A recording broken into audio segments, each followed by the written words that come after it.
काम आहे. मी सरकारमध्ये असू नये तो विरोधात असतो. सरकारमध्ये का असतात त्या विरोधात जे आंदोलनाला बसतात त्यांच्या काय मुंड्या किंवा त्यांचं आंदोलन घडवून लावण्यासाठी नसतात.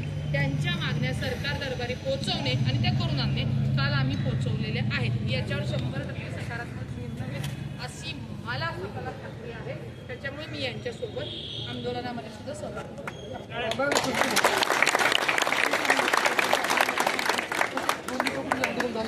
तुमच्या पुढाकाराने विद्यार्थ्यांनी सक्सेसफुल करून दाखवले. आणि आता काही मीडियामध्ये न्यूज मीडियामध्ये असं न्यूज पसरली जाते.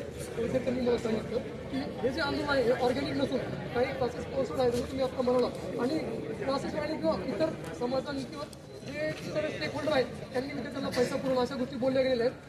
सरांना कसं मग असे आरोप झाले त्यांच्यावर, त्याच्यावर काय होतं तुमचं? जे आरोप करतात ती मुलं पहिली समोर आहे. कारण का MPSCचा हा जो वर्ग आहे विद्यार्थी हा खूप मोठा वर्ग आहे.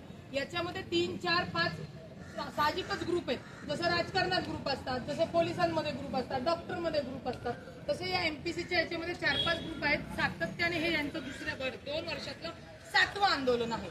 त्याच्यामुळे आम्हाला DCP गिल साहेबांनी सुद्धा हाच विषय केला होता. आणि ज्या PI मॅडम होतो त्याच्यावरच त्यांचा तो रोष होता. त्यांच्याने माझे वैयक्तिक वाद पण झालेले आहेत. परंतु मी DCP साहेबांना सांगितलेले हे कुठल्याही क्लासवाल्याने ऑर्गनाईज केलेलं नाही. तुम्ही दाखवून द्यावं, तुमची पोलीस यंत्रणा आहे ना, तुम्ही दाखवून द्यावं.